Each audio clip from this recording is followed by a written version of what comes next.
What's up, everybody? It's Danny Green back with more Inside the Green Room. My co-host and my guy, Harrison Sanford, have a lot to discuss today. One being how COVID has hit and affected our league, and specific, my team. Also, recently got a chance to interview my guy, Matisse Thybulle, another teammate of mine. Let's get into it.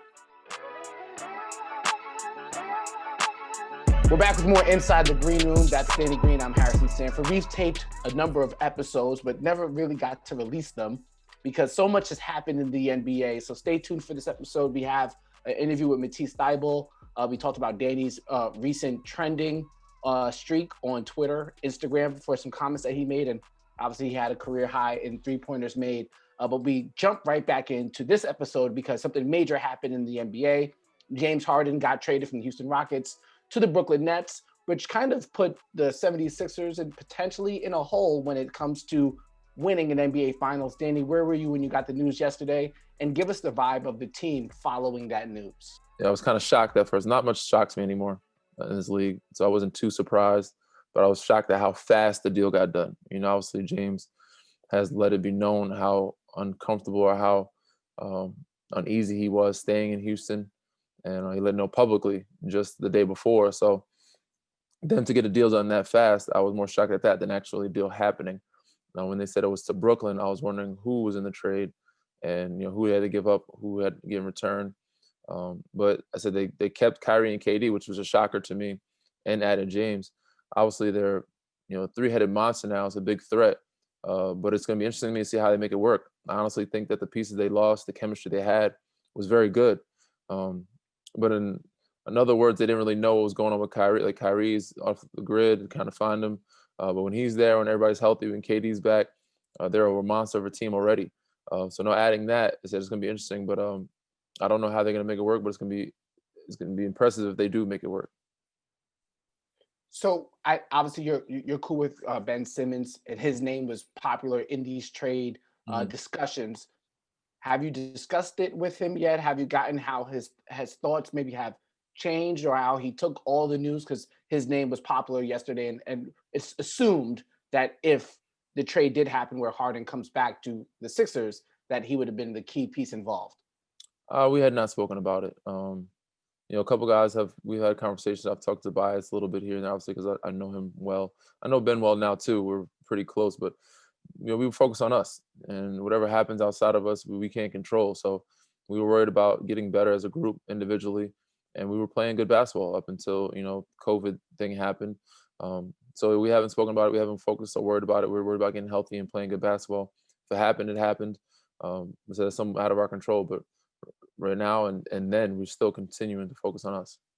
So now that you guys are looking at potentially playing against this team, this Brooklyn Nets team that's very good because of those three players and the Milwaukee Bucks, how do you evaluate where your standing is in the league? And does this potentially change expectations that you might have? Because yes, the goal is to still win a championship, but you also have to set realistic expectations, whatever they might be.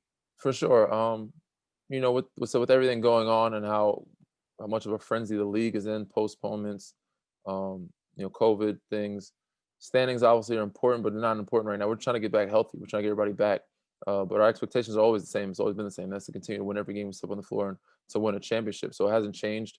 Or, you know, we have gone off route, or of course, we just want to get back healthy. Obviously keep winning games, be in the standings. But, you know, at the end of the day, the standings may not matter again. We might not have fans again when we play in the playoffs, but hopefully we do. Hopefully have home court advantage. But at the same time, so we just want to get back to playing basketball and being healthy. And we feel like we're, regardless of what the standings are, we're in the playoffs. We feel like we have a good shot with the group that we have. And if we're playing the basketball we were playing before, you know, things went down. Danny's amazing, and I'm super proud and happy for Mr. Three Rings. That's what we call him now.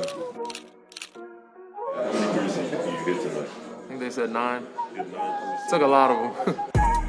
Here's a guy who was 0 for 9 yesterday. He comes back and he has a career-high 9 three-pointers. Can you just talk about how he was able to bounce back? Well, he just has ultimate confidence. Obviously, if you look at his right arm when he shoots, he has a target on. So every time I see that, I feel like he's going to go in. Danny Green for 3, and he's got it tonight. Danny Green for three for the Sixers, and that's good. There's Danny Green knocking down a three. Danny Green, three ball from there, got it. Green now 7 threes. Back to Danny Green, three ball, bang, it's good. Over to Green for another three, and that too is good. Danny Green with 9 threes in the game. I cannot believe you started the new year and started the first show of our new year without introducing yourself the proper way. Nah. Because rumor has it, according to Dwight Howard, that the Sixers are now calling you Mr. Three Rings. Is that what he told you? That's what he said in the press conference after tonight's win. We're recording this, by the way, after Danny went off against the Miami Heat in an undermanned game for both teams and had 9 3-pointers, and Joel put on an MVP-like performance. But yes, you are supposedly now Mr. Three Rings. Yeah, man. I mean, I don't feel the need to remind people, but there was somebody you had to remind. There was a random fan that had to remind, but you know, it comes with the territory. You know, you have a bad game, you play 72, you're not going to have all great games. And that's just how it happens. And obviously people have their little comments about, oh, you didn't contribute and do this, do that. However y'all want to take it, it's your opinion. It doesn't really matter to me. But I'm here trying to win another one with the 76ers. We did have a rough game. We all have been undermanned. And one of these nights had to show up in order for us to get a win. And it was a tough one the other night against Miami. So we got to see them again. So you got to hopefully Joel can put an MVP performance. Hopefully we have more bodies and those bodies don't foul out with Ben and Tyrese. And hopefully we don't have to go in overtime. We have to play 50 minutes because the body right now, it's been a while since I played back-to-back games, 30 plus, let alone 50. So I'll let you know how I feel in the morning after a 50-minute game. Yeah, you definitely went through it. So first and foremost, so it's friends and family that were allowed in Atlanta? Is that what it was? I don't know how they do it, man. In certain places they have fans. I don't know how because they don't ask us if we want to bring people or not. I asked one of our staff, how does that work? I think it's some season ticket holders, but Atlanta's been open. Texas has been open. I think Arizona, Utah, some cities have been open. But I guess it's just some of their season ticket holders and some of their family and friends. I don't know.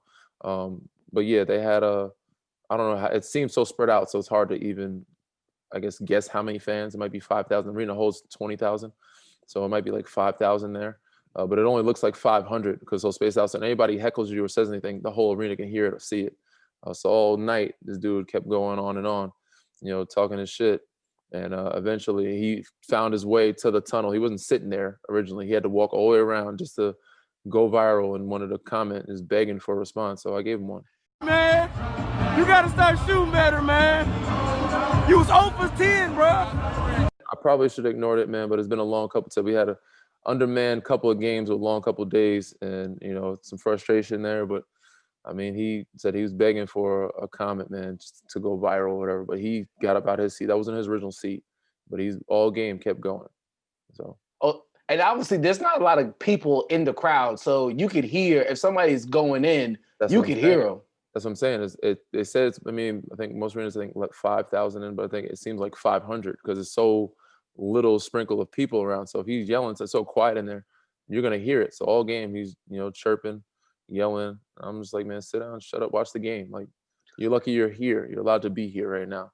And if I wanted to, I could have said, have him removed. I didn't care, just let him.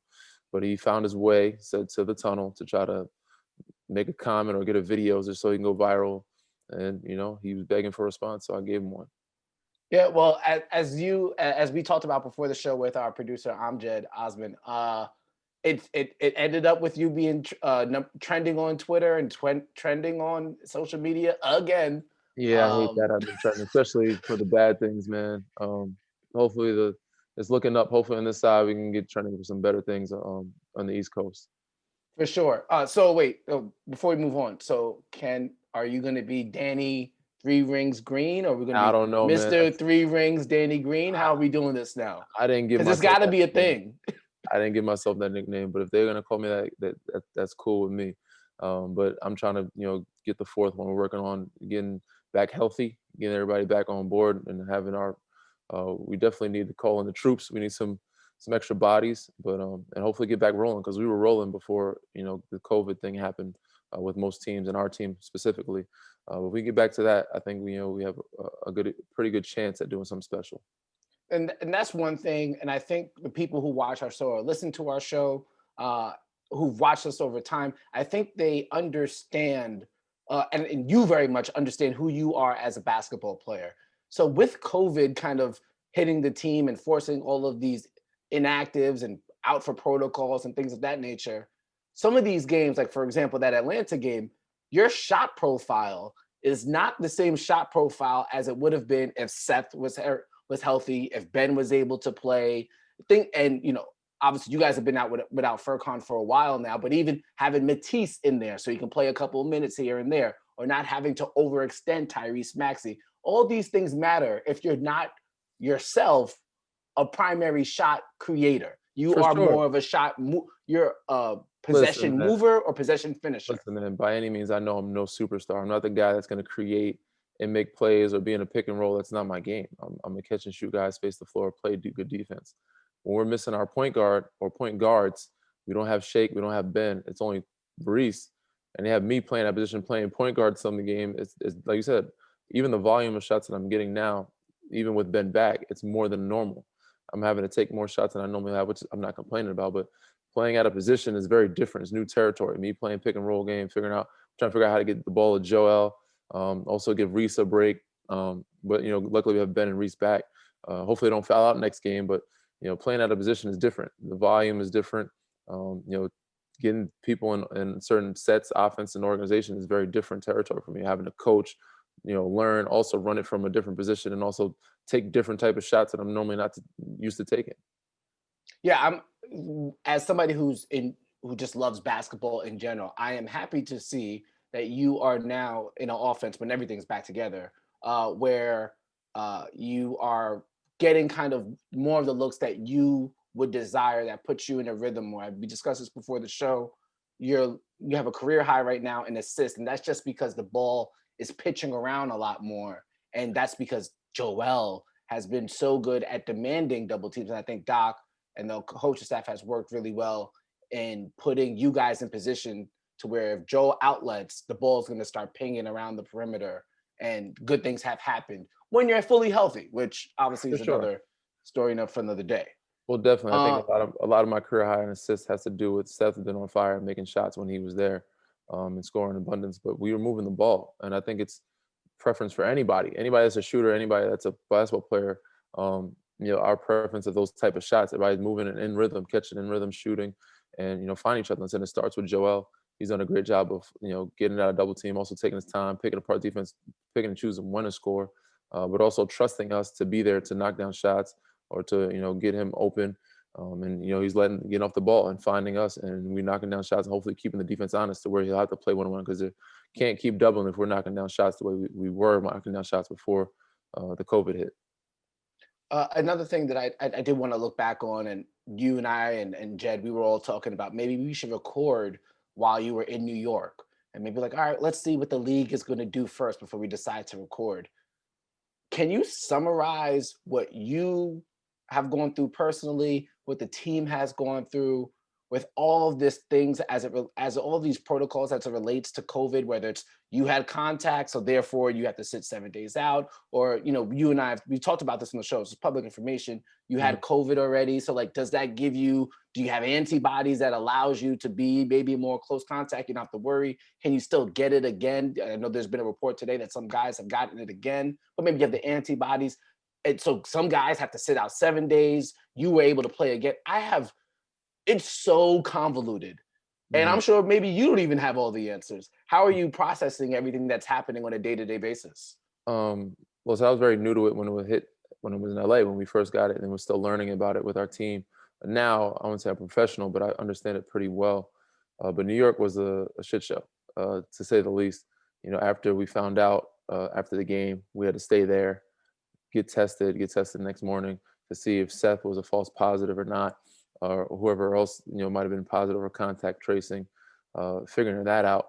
So the next day we were just waiting in a hotel, waiting to get results. I'm like, well, if the results say worst case scenario, all results, everybody's still positive, what happens then? We go back to Philly. So what are we waiting for? Why don't you just go back to Philly anyway? We didn't get out of New York till the next day at like around midnight. We didn't get home till like after 1 o'clock. and we had a game, at 3 p.m. the next day after that. So it was a whirlwind, man, and it was wild. But I think finally we're getting our legs back under us a little bit. We're starting to understand it. We're getting more testing now because we had somebody with a positive. But yeah, hopefully we don't catch it again. Hopefully I sit out any longer. Hopefully we don't have to test as much anymore once they come back. But yeah, it's been a wild couple of days since New York. Yeah, so the entirety of the league is really going through a myriad of issues right now. I think Zach Lowe had a report recently where he interviewed or talked to a bunch of guys anonymously, but talked to a couple sources in the league where he basically said that nobody's really enjoying what's happening right now in terms of being able to enjoy the game because of all the protocols and all the array of challenges that COVID does present. I do want to give you this George Hill quote that obviously you know George Hill well. He said, "I'm a grown man, so I'm going to do what I want to do. If I want to go see my family, I'm going to go see my family. They can't tell me what I'm going to do. If it's that serious, maybe we shouldn't be playing." And I think this is overall his sense of the confinement that trying to follow these protocols brings. And obviously you're going to do what you have to do in order to help the team be successful. But I think that does illuminate the challenges that this season does bring for you guys. Even though you're outside the bubble, there's still an enormous amount of restriction, and for a good reason, but it must be difficult to deal with, especially with how things can cascade once one thing goes negatively wrong. For example, Seth Curry's positive test, and we've seen what's happened since then. For sure. And that tweet, I guess, I am Harrison Sanford. Is that what your Twitter is? Harrison Sanford? Yes. Looking at your Twitter. But I mean, I agree with George, but that those difficulties come with certain people's lifestyle, certain guys. George is older guy. I mean, I don't see him trying to be out. He's just trying to be with his family, and that's understandable. And I think the league has done a good job of giving us the access to be able to get our family and close ones tested if we wanted to. So yeah, outside of that, I think it's tougher for the younger guys that actually want to be out in bars, clubs, and lounges and doing those type of deals. Most of us, the other guys are okay with being at home with their families and just relaxing and chilling and not needing to be out. But at the same time, they still restrict us from being able to travel like on our own to see our families. Like I had to get a pass to go to New York to see my family, so I will not fly with the team and actually drive there because they want everybody on the team playing those protocols. So you have to talk to the league about getting certain passes to do that, which is kind of extreme. But they have to take these precautions, and I think the biggest thing is they just don't want guys out in public as much. Now we understand most guys are with their families, but with your family, that doesn't mean you should be partying with your family or doing so. You want to be safe with them as well, but you can get them tested if you want to. If you want to be very safe, but these are the people that we're with before we came here to training camp, or while we've been here during training camp or during the season. So it shouldn't be a big deal to go visit them when we want to. Yeah, it's and then obviously then there's this level of sacrifice that those people have to make. I actually, for everybody who's listening or watching, I also do a show with Aqib Talib, formerly of the LA Rams, and we had Devontae Adams, your homie, on the show just recently, and he's getting ready for a playoff game this weekend on Saturday. And the level of sacrifice that he has to make, and not just him, but his family has to make, because the NFL is not rescheduling that playoff game. So if you're out, if you got COVID, you're out. For example, the Browns just last weekend, their coach had COVID. He's Kevin Stefanski. He couldn't coach. He had to do it remotely. They're not rescheduled games, and we're starting to see some games being postponed in the NBA. But as you know, you just played a career high 49, 50 minutes. Yeah, they're gonna make you play the games if you have enough bodies. For sure. They postponed the games they want to postpone, and we're still a little upset about that. We felt like we should have had that first game that we had everybody out postponed when we played Denver, but it didn't happen. So some of the games are postponed, but they're gonna play with body. They're gonna play with who they have out there. And instead, you have to, with your family, tell them to be safe, and they're gonna put you at risk. So you have to be safe, and the people that ever visit you or you go visit, you have to let them know, look, you need to get tested, or you need to be safe and not be out here doing anything crazy, so that I can visit you and not put myself or my team at risk of missing games. So yeah, that's a precaution that everybody in every league has to take right now. You and I, we trend towards a positive outlook on things. So a number of positive things have happened well, the number of positives you can take from this situation. A number of younger guys are getting a lot of experience. Dakota Mathias hitting that big three, playing major minutes. Isaiah Joe, Tyrese Maxey's look great. His floater game is tough. So there's that benefit, and there's a level of, I guess, there's comfortability that you guys are getting with each other that maybe those guys would have never gotten.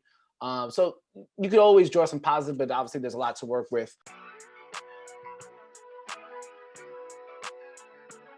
What's up, everybody? It's Danny Green here, back with more Inside the Green Room. My co-host Harrison Sanford, and we're blessed to be joined by the one and only Matisse Thybulle.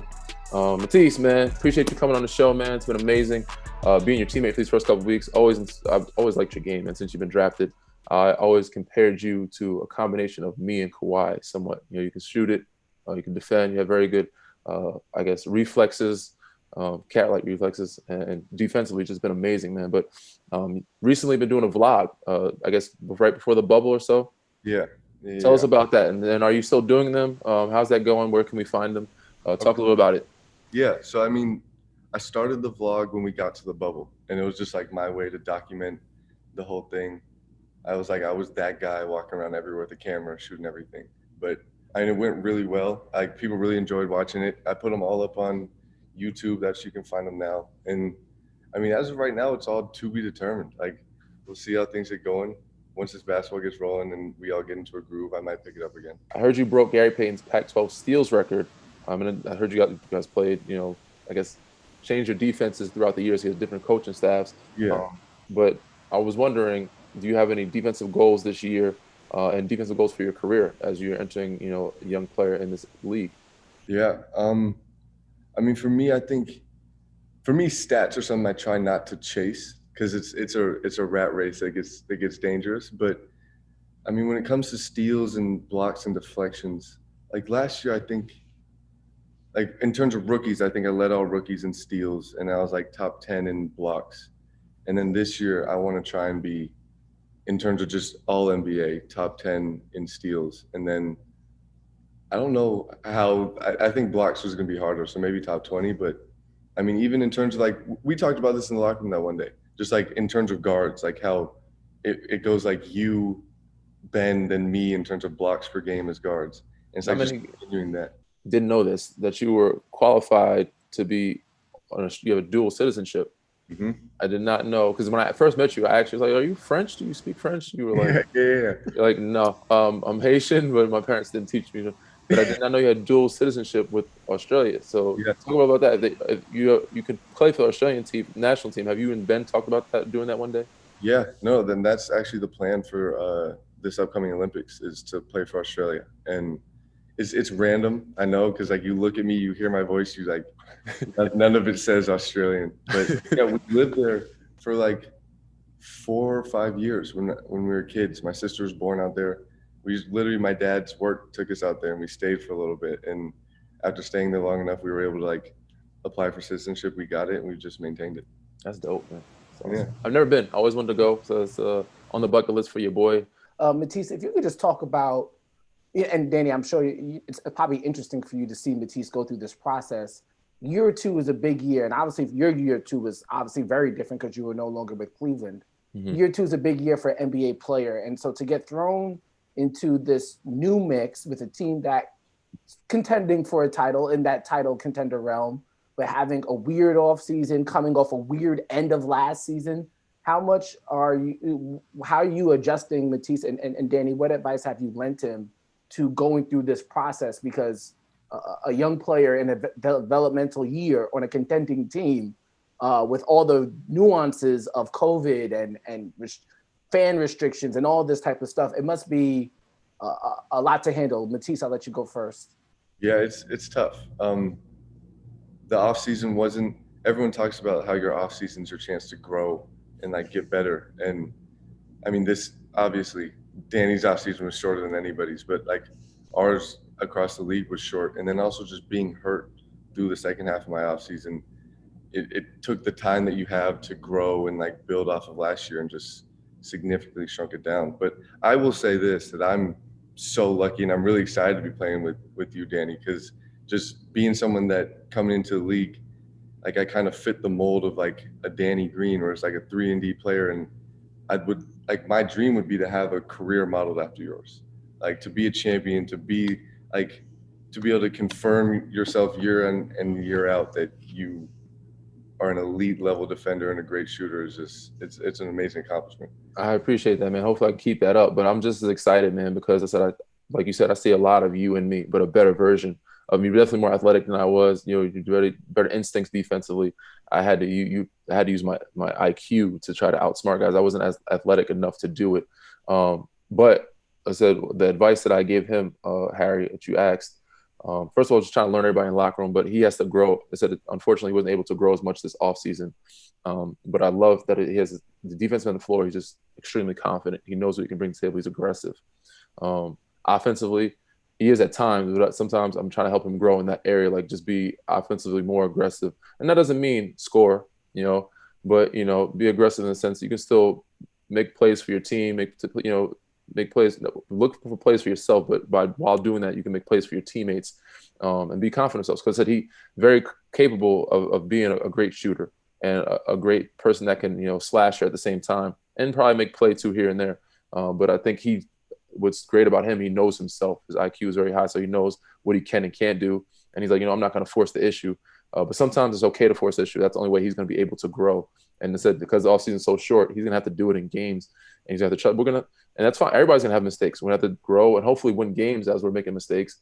But have these guys, groom these guys, him, Maxey, our rookies, a lot of younger guys, and have them grow while we're hopefully winning games and making mistakes. But because by the time playoff comes around, we're going to need those guys, especially him. He's going to be an X factor for us defensively and offensively for us moving forward and beating certain teams. If we can get, 8 to 10 out of him, or, him confidently knocking down a shot, or him just being a threat like out there, they have to respect that, and it opens up the lanes for Joel, opens the lanes for Ben and everybody else. But every piece matters, and that's why we said I'm going to push him and every other young guy to grow for when we prepare for the playoffs, that we're going to need them ready, and so that we can get over that hump.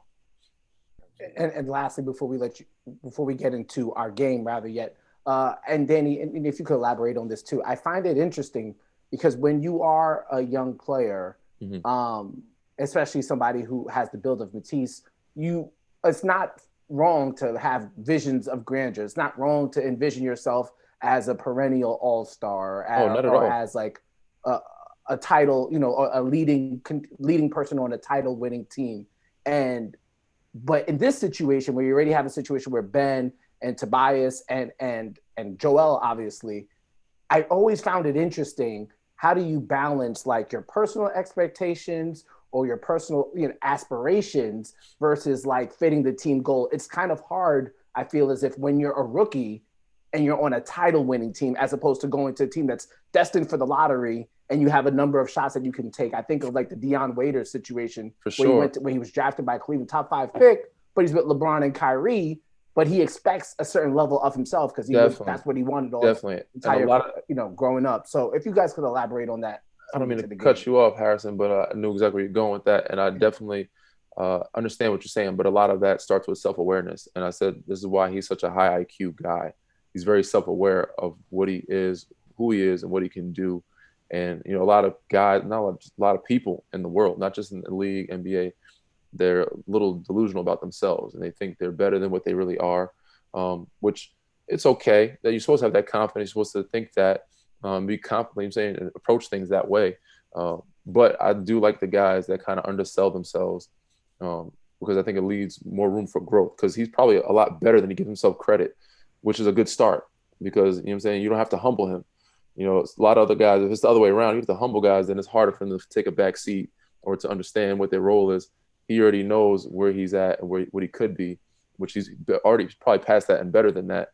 But once you get that people behind him to encourage him and to push him to be how great he can be, and he starts to understand that he's in a good place right now. But he's gonna be great for us. He's gonna be an X factor. He has a good self-awareness, and I think the sky's the limit for him, and he can still do that with being humble and understanding that he's not an all-star right now, but he can grow into that. I've seen a lot of guys do it, which you never expected from certain people. I said when Kawhi first came in, nobody expected that or seen that. So it's very at reach for him, but I think the first step for him is where he's at now is he has great self-awareness. Matisse, if you just follow up. Yeah, I mean, I think there's something to be said about us 4-year guys, like guys who do 4 years in college. I think it's humbling, but it also brings a lot of self-awareness because you see teammates go to the league, you see dudes who you might have thought you were better than or your numbers are better than go to the league. Like you see it all, and you got to sit there through it and like let it be known that college is not easy. Like it's a grind, and like you get to year 4, most guys don't want to be there anymore, and it's like it's just the reality of the situation. And like if you can get through that and then make it to where we are now, it's like you have no delusion of who you are or what you do. It's like you've proven it over these 4 years, and now it's like you have the things that you can hang your hat on. And like for me, that's like defense and 3-point shooting, and there's no reason for me to try and get outside of myself and do something other than that because I know what got me here, and I know it's going to keep me here. And now it's just about building on that. And like you said, you got to figure out where you're at now until you can get to where you want to go. And that's definitely a good point because 4-year guys, we have a chip on our shoulder and we have to keep proving it. And I think that's also what keeps us humble and unsatisfied about the scenario because we're always constantly doubted. We're going to have to keep continue to, and we have not just prove to others, but also prove to ourselves. And we always take the criticism. I think that's our biggest drive, biggest motivation is the negative, the critics out there and people that always doubt us. And we're always doubted from before we even got here and even till now. So I think that's what keeps us going and keeps striving in that direction, but also very self-aware of where we are.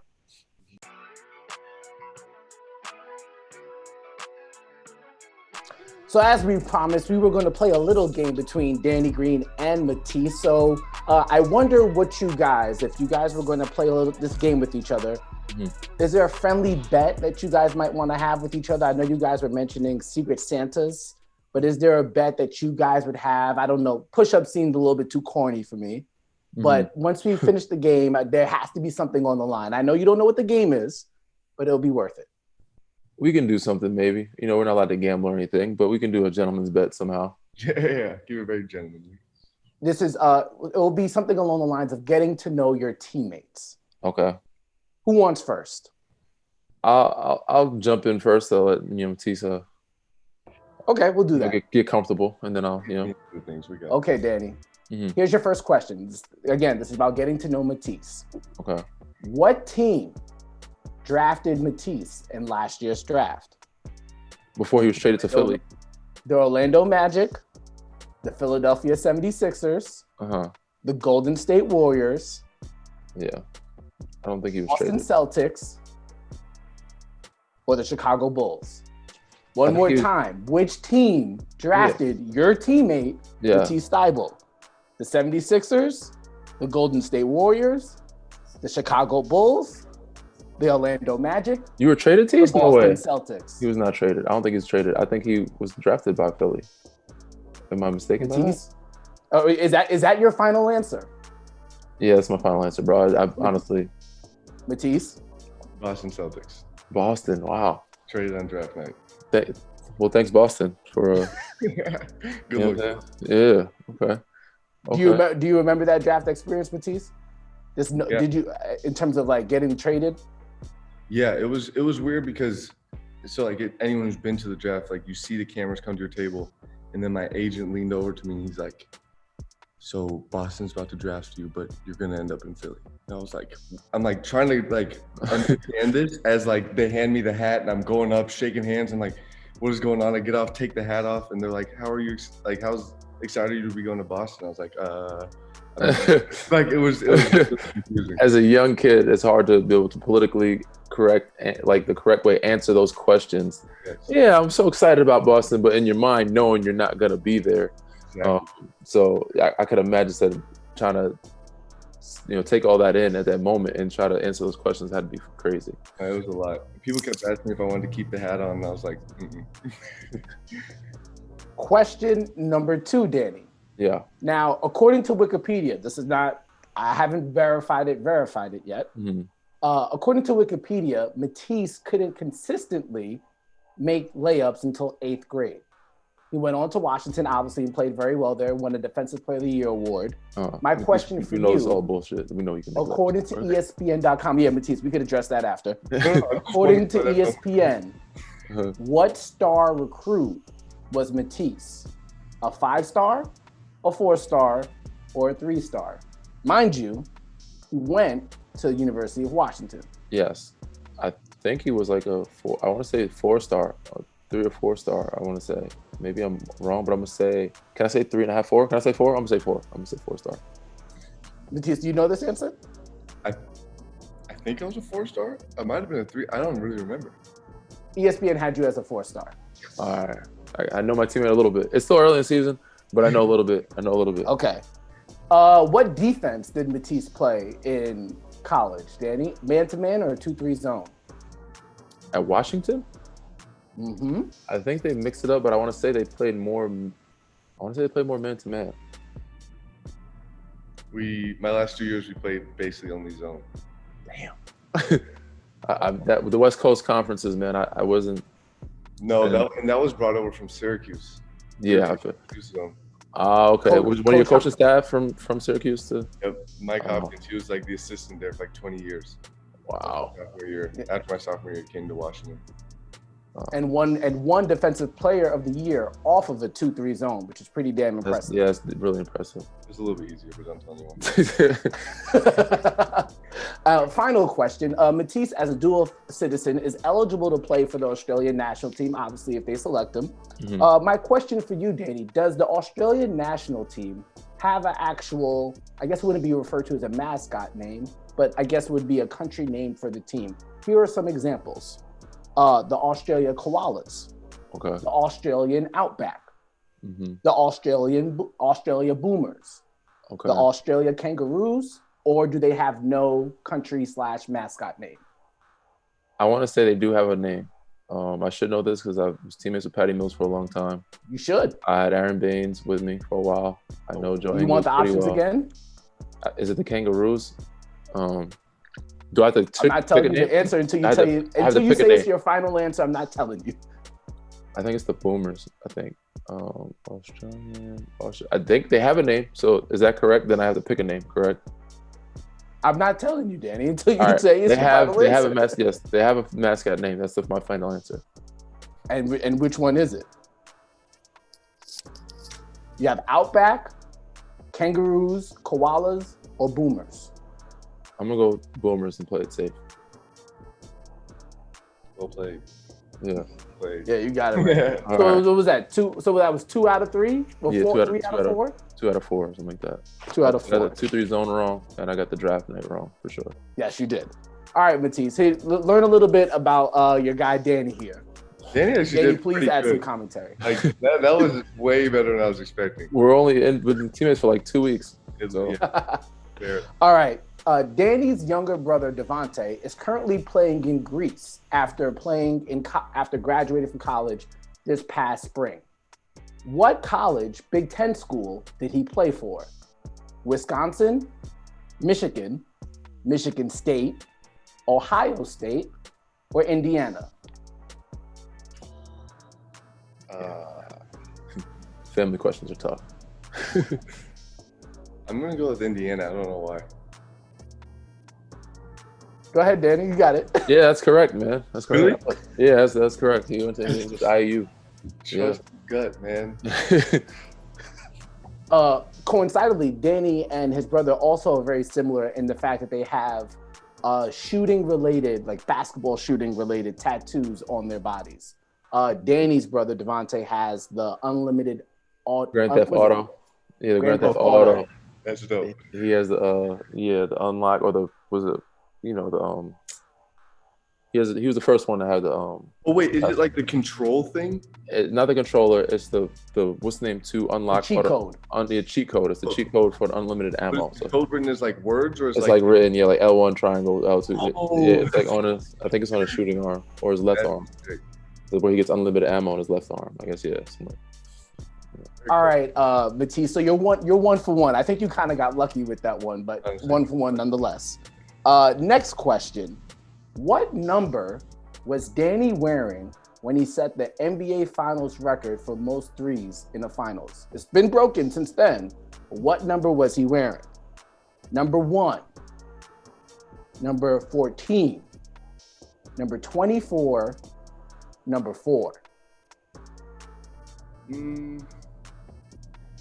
Let's just go with 14.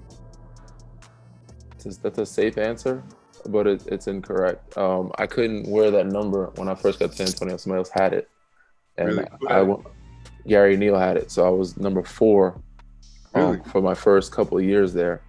And then right after, I think after the 2 finals, I was able to switch. Like, you only change your number. There's a rule after a certain amount of years. You have to wait like 3 years before you can change your number. So, but they let me do it in like, I think it was like 5 years. They let me do it in 2 or 3 years. Yeah. I changed it to 14 after the finals. Wow. Gary left. After Gary left, I was able to change that number. That's cool. I actually wore 4 in college. Nice. It's a good number. There we go. There was a reason why I asked. There was some connective tissue there. Yeah. Matisse, what is the official name of Danny Green's podcast?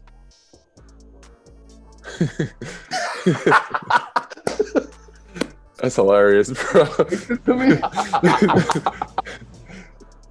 Oh man. Do I have options to choose from? Yeah, give him some options, bro. Oh no, there's no options. You're on the show. I'll give him some options. Okay, go ahead. Option A, green light. Option B, inside the green room. Option C, Green Ranger. And option D. The name of a show, Green Ranger? Yeah, bro. Okay. All right. Is it inside the green room? There you go. I've heard that. Yeah. Oh, that was a layup, Danny. Yeah, well, I gave him some options, but he's like, I need to hear it again. I couldn't pull it out of nothing. Yeah. Okay. All right. Green light. What's the name? Just did green light, so that's why I put that one in there. I couldn't think of any other options. So I think that would make Matisse 3 or 4 already, right? Yeah, I think so. Yeah. Oh, so he's already beaten you. Yeah, he won. No, so it's game over. All right. So what's the bet? I'll do a couple push-ups. You don't like push-ups? I'll do a couple push-ups. No, I mean, come on now. All right, let's try to think. What would you like, Matisse? He doesn't have any rookie duties this year, because I could have replaced for rookie duty, day. But I'm trying to think of what we have this year that makes this year terrible. Like, we have the rapid testing. We have in the facility. What do we have? Wear masks everywhere we go. Yeah. Traveling. I have to carry some stuff. With COVID, man, there's not much we can do, man. It's really a struggle. We can do. I think the push-ups are gonna have to be it, bro. Yeah, push-ups might be it. We'll circle. I'll give him. You know what? This is what I'll do. I'll talk to Doc, and if we don't know who the starting lineup is, if he does not happen to start this year, I'll give him my starting position.